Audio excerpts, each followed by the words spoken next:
channel to be concerned about. So recall that the reason why we have Ttubules is because we have a surface to volume problem, right? So we have the downward folding of the membrane so that we can actually cause a depolarization event to occur. And then what we want to do is we want to transfer that to the sarcoplasmic reticulum. So remember what was lined up with Ttubules on each side of the sarcoplasmic reticulum Ttubules were a part of the sarcoplasmic reticulum we call terminal cisterns. And the role of terminal cisterns is to store calcium. So we have calcium in here. So what we have again is a calcium pump. And a calcium pump is active transport. So we expend energy and we put calcium inside the room. Okay. So if I want calcium to exit, what I have to do is I have to open some calcium channels.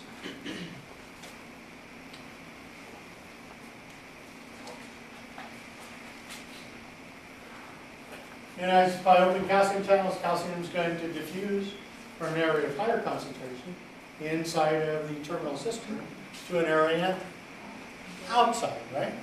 So my calcium is going to quickly diffuse out into the sarcoplasm of a cell. Right?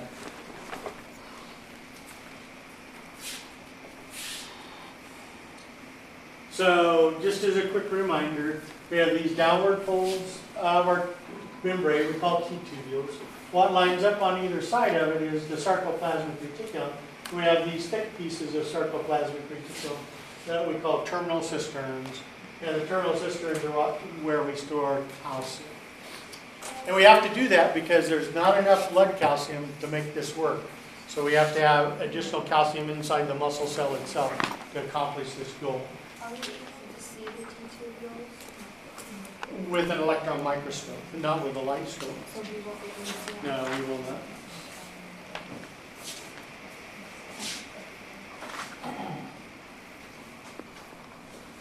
Okay, so why do I need calcium?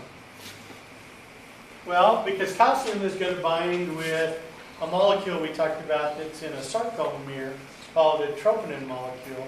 And then troponin and tropomyosin are combined with one another. And they wind around with the actin. And as long as they're wound with the actin, actin and myosin cannot interact. And what we need to do is we have to move the troponin and tropomyosin out of the way so that actin and myosin can interact. And if actin and myosin cannot interact, a muscle cannot contract. So what we have to do is facilitate a contraction by using something to change the shape of a molecule. So what we need to do is we need calcium to bind with troponin so that troponin and tropomyosin change their shape. And then that frees up myosin and actin to interact with one another. Right. So we play games with molecules in our body quite a bit. And what happens is if we use a charged entity like a calcium +2, then when it binds with a molecule, it changes the way electrons are behaving in a molecule. And if we can change the way electrons are behaving, we can change the angle of bonds in a molecule. And if we can change the angle of bonds in a molecule, we can change the shape of the molecule. Okay? So hemoglobin binds with oxygen and then reflects red light. Blood is red when oxygen binds with it because the molecule changes its shape and reflects red light. When oxygen is removed from it, or when carbon dioxide binds with it, it causes the molecule to change its shape back, which then reflects blue light. So that's just an example of how we play games with changing the shape of molecules using charged entities, which affect electron movements, and remember, covalent bonds are sharing of electrons in a molecule. All right. So what we're going to do is we're going to use an ion to play a game with electrons get it to change the shape. So we're at rest here. Our calcium channels are closed. The little blue X up there is the calcium pump. And it's constantly working to put calcium back into the terminal cisterns. So there's no calcium bound with troponin. So the tropomyosin are covering these little brown dots, which is where myosin needs to bind.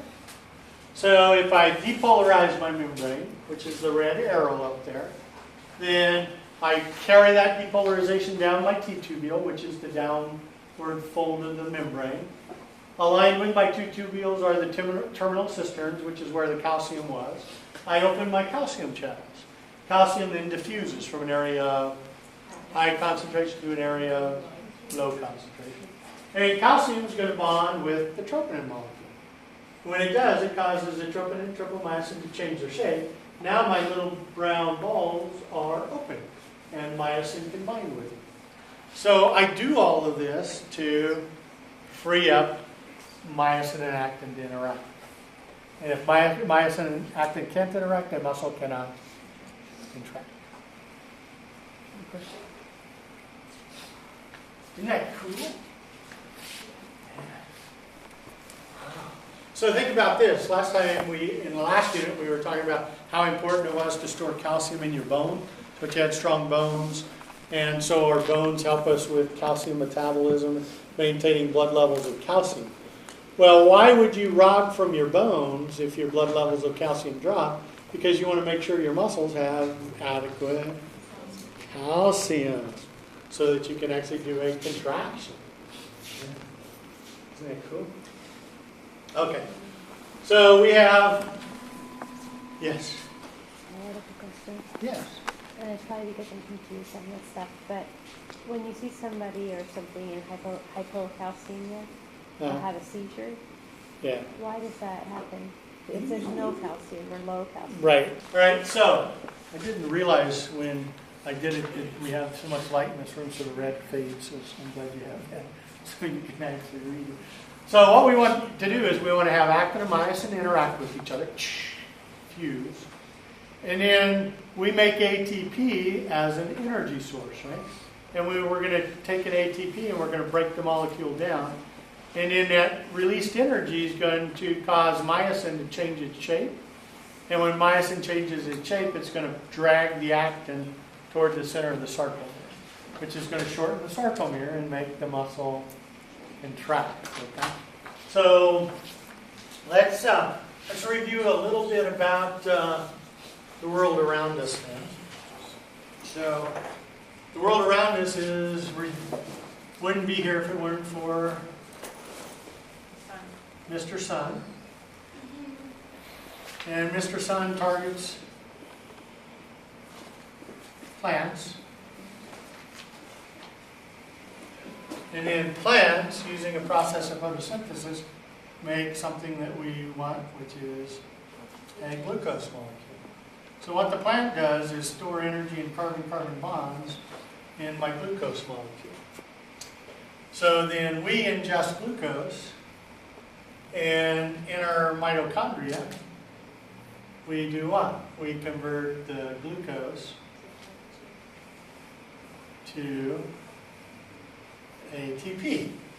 And then we can make it so the ATP works, right? So, hug a plant. Yeah. Fortunately for us, the Earth is mostly ocean. And the ocean, in its upper foot or two of water, has tons and tons of algae that do this process. All right, so what do we do with ATP? What we do is we combine 3-phosphate together to make an ATP. And this is a high energy bond. So when we make an ADP, and we break this bond, and we free up the phosphate, then we recover the energy. And the laws of thermodynamics tell us that we can use some of the energy, but some of the energy is given off as heat energy. So that heat energy helps us maintain our body temperature. Isn't that cool? So years ago, I remembered all the molecular structure of ATP, but then I got old and I don't remember. So I just say, well, how can I remember that it's supposed to be ATP? And I just draw it like this.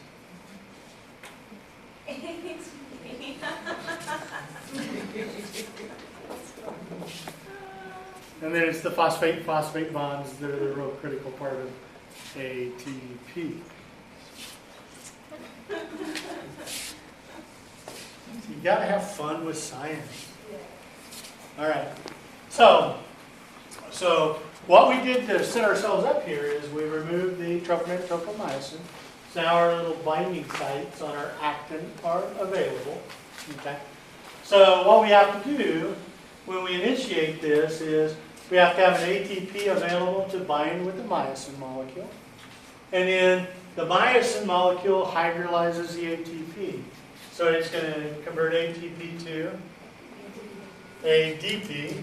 So what we're doing is we're taking ATP, we're converting it to ADP by freeing up a phosphate. And what we want out of it is the energy. Okay? So what happens is then we free up the energy. When ADP is bound in place, actin and myosin bind together. And then when the ADP becomes free, then the myosin molecule changes its shape, and we're going to pull the actin toward the center of the sarcomere. And then new ATP is going to go so that this can go again and again and again and again and again and again and again, as long as we have ATP. So all the enzymes that allow us to make ATP are heat-dependent enzymes. So if the body cools, then the rate of enzyme activity decreases. So as you enter hypothermia, you cannot make ATP. And what you see is somebody's brain begins to slow down first, because it's the highest user of ATP in your body is your brain. And they'll become lethargic, they'll become really confused with the world around them, can't make decisions, and then it progresses to a point of no return if your core temperature drops too much. So, and it's all based upon how we can make and hydrolyze ATP. It requires enzymes to do that. Okay? All right, so let's kind of look at what's really happening with the sarcomere. So remember that when we look at skeletal muscle, we see this repeated banding pattern. So the dark bands are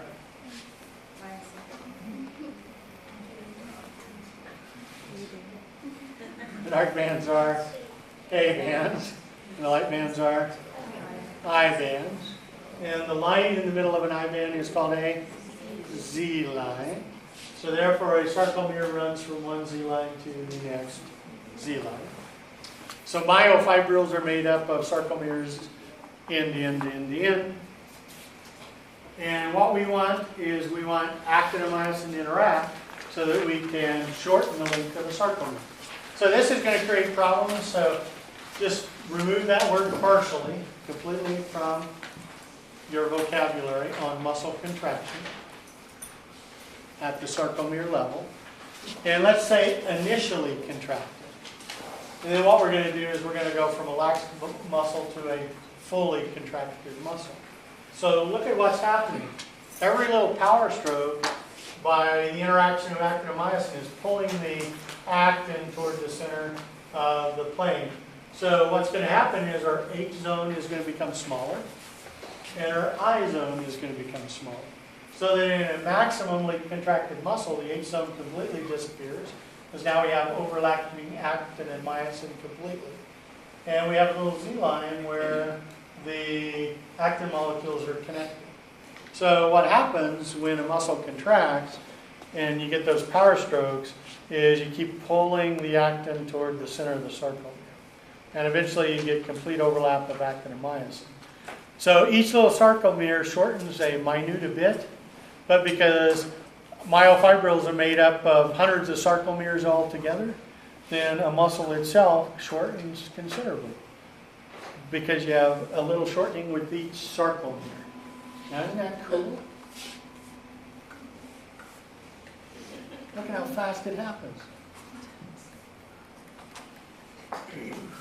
It's just, physiology is so cruel. When I was a student, I thought, well, you know, once you know a humerus is a humerus is a humerus. Big deal. Now I know a humerus. Physiology.